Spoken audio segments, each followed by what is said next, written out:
அந்தோனியர் கோவிலில் தொடங்கிட்ட பயணத்தை முழுசா செலுத்திட்டோம் அம்மா மேல கவனத்தை. எங்கள் ஆசை நிறைவேத்த தொடங்கிட்ட பயணத்தை அழகா பார்த்தோமே அடையாறு சொருவத்தை. அங்க கூடும் ஜனங்க ஜபத்தை சொல்லுது, அந்த சந்தோஷத்துல அலையும் தொல்லுது.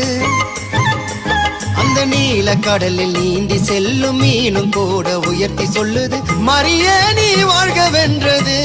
அந்த மீனும் கொடி மரத்தை ஜபித்து நின்றது. ஏத்தி வச்ச மெழுகுவத்தி எரியுதம்மா உன்னை சுத்தி. அருள் நிறைந்த மரியே வாழ்க, கர்த்தரும் உடனே பெண்களுக்குள் ஆசீர்வதிக்கப்பட்டவர் நீரே. உம் திருவயிற்றில் கனியாகிய இயேசுவும் ஆசீர்வதிக்கப்பட்டவரே.